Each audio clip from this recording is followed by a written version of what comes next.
Shalom sahabat PTSN TV, bersama saya Alven Edison Betty, jurusan teologi tingkat 4. Pada pekan ini saya akan menyampaikan pelajaran sekolah sahabat kita, pelajaran yang ke-9 yang berjudul Misi kepada Orang yang Berkuasa. Sebelum itu kita berdoa. Ya Tuhan, Allah yang penuh kasih, pada saat ini ya Tuhan, hamba akan menyampaikan pelajaran sekolah sahabat, berbicara kepada hamba-Mu melalui tuntunan Roh Kudus, sehingga dapat menyampaikan pelajaran ini sesuai dengan kehendak-Mu. Di dalam nama Tuhan Yesus hamba berdoa. Amin. Pelajaran kita pada pekan yang lalu berbicara tentang misi kepada yang membutuhkan. Kita masuk pada pelajaran kita pada saat ini, pelajaran yang ke-9, misi kepada orang yang berkuasa. Apa kriteria dari orang yang berkuasa? Orang yang berkuasa adalah orang yang memiliki jabatan, memiliki pengetahuan, dan memiliki kekayaan. Ayat inti kita pada pelajaran sekolah sahabat ini tertulis di dalam Matius 16 ayat 26. Apa gunanya seorang memperoleh seluruh dunia, tetapi kehilangan nyawanya? Dan apakah yang dapat diberikannya sebagai ganti nyawanya? Dari ketiga hal tersebut yang saya sampaikan, bahwa orang kaya adalah orang yang memiliki jabatan, pengetahuan, dan kekayaan. Bagaimana mereka memperoleh seluruh dunia tetapi kehilangan nyawa mereka? Di mana kita melihat bahwa baik orang miskin atau orang kaya adalah sama-sama pendosa, tetapi pelajaran sekolah sahabat kita pada saat ini memfokuskan kita untuk kita memiliki misi secara khusus kepada orang-orang yang berkuasa. Di mana kita melihat juga di dalam Alkitab bahwa Tuhan menggunakan Abraham, Ishak, Ayub sebagai orang yang memiliki harta, dan Salomo sebagai orang yang berhikmat, dan Yusuf sebagai orang yang memiliki jabatan untuk menjalankan misi Tuhan. Di mana pelajaran hari Minggu menyatakan kepada kita bagaimana Nebukadnezar dengan kemakmuran kejayaannya dalam kepemimpinannya, dia menyombongkan diri sehingga Tuhan turut campur tangan untuk merendahkan dia. Melalui Daniel, Tuhan memakai kehadiran Daniel untuk menyatakan misi kepada Nebukadnezar, sehingga dia harus mengasingkan dirinya selama 7 tahun seperti hewan, dan akhirnya dia bertobat dan menyembah Tuhan yang hidup. Dan pelajaran hari Senin, kita masuk kepada seorang perwira tentara, yaitu Naaman. Dia telah mengalami penyakit kusta, namun dia memiliki keinginan untuk memperoleh kesembuhan. Dengan kehadirannya perempuan tawanan atau pelayanan dari Naaman telah menunjukkan bahwa ada nabi di Israel yang sanggup menyembuhkan penyakit itu, sehingga dia pergi ke Israel dan bertemu dengan Nabi Elisa, sehingga dia mandi di sungai Yordan 7 kali sehingga dia memperoleh kesembuhan. Dan di sana Naaman belum terlepas dari jabatannya. Dia katakan bahwa dia meminta tanah untuk membawa ke negerinya, bahwa di dalam negerinya adalah Raja Aram, adalah penyembah berhala.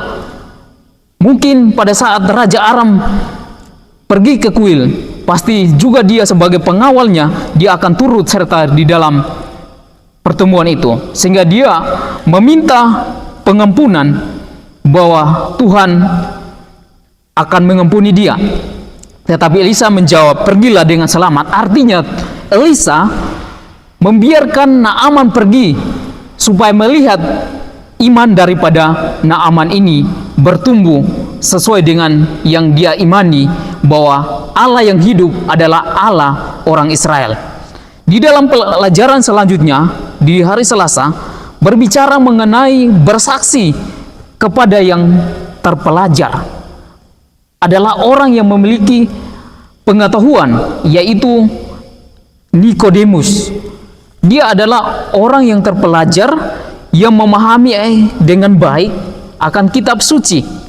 Tetapi dalam satu pertemuan dengan Tuhan, Tuhan katakan kepadanya, engkau harus dilahirkan kembali.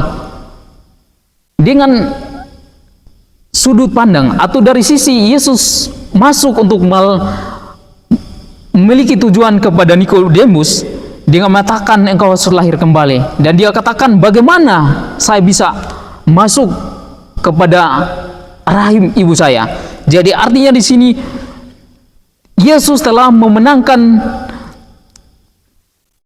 Nikodemus, sehingga Nikodemus tidak terpisah dari kisah daripada Yesus. Sebelum Yesus disalibkan, maka Nikodemus melindungi Yesus dari orang-orang Yahudi.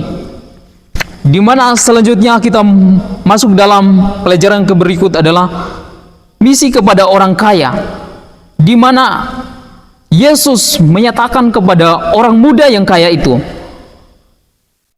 bahwa engkau harus menjual harta milikmu. Tetapi orang muda ini dengan sedih hati dan pergi meninggalkan Tuhan. Di mana kita melihat berbeda dengan Zakeus. Dia rindu untuk bertemu dengan Yesus, tetapi Yesus sendiri yang menghampiri dia dan akan menginap di rumah Zakeus. Jadi jelas bahwa Zakeus sadar bahwa Tuhan mengasihi dia, sehingga dia boleh menjual hartanya, membagikan hartanya kepada orang yang memiliki kebutuhan. Dan kita masuk pada pelajaran yang berikut adalah misi kepada orang yang berkuasa. Bagaimana Yesus melayani orang yang berkuasa. Yesus tahu bagaimana membuat persahabatan, pergaulan dan kepada orang yang berkuasa. Di mana kita melihat di sini bagaimana mulai bisa menjadi salah satu dari tahap yang paling sulit dalam hal membuat persahabatan dengan orang-orang yang berkuasa. Secara umum adalah lebih baik tidak mencari mereka, biarkanlah mereka datang pada Anda. Yesus melakukan hal ini, mereka menjadi seorang saksi untuk pekabarannya, penyembuhannya dan kuasanya yang dari Allah. Mereka diyakinkan di balik layar bahwa dia sungguh-sungguh adalah anak Allah. Jadi jelas, kalau kita berpikir secara umum, biarkan saja, kita tidak perlu harus pergi kepada orang yang kaya. Tetapi dengan Yusuf yang dari Arimatea, dia datang kepada Yesus dan belajar untuk mengenal sungguh-sungguh bahwa Yesus adalah anak Allah. Jadi kita melihat bahwa metode yang kita harus gunakan dalam penginjilan kepada orang-orang yang berpengaruh dibanding kita, mungkin kita tidak berpengaruh, kita tidak sanggup bertemu dengan orang yang berpengaruh. Tetapi dengan metode yang ada seperti Daniel dan seperti seorang perempuan yang berada di rumah Naaman, dia telah menunjukkan satu metode, dan juga Yesus memberikan metode bagaimana kita menyampaikan misi kepada orang kaya yang merasa aman dengan kekayaan dan segala yang ada padanya. Tetapi melalui kehadiran kita, kita boleh menyampaikan misi itu, boleh tersampaikan karena Tuhan kehendaki supaya semua orang selamat. Itulah misi Tuhan yang Tuhan percayakan kepada kita. Inilah pelajaran yang dapat saya sampaikan. Kita berdoa.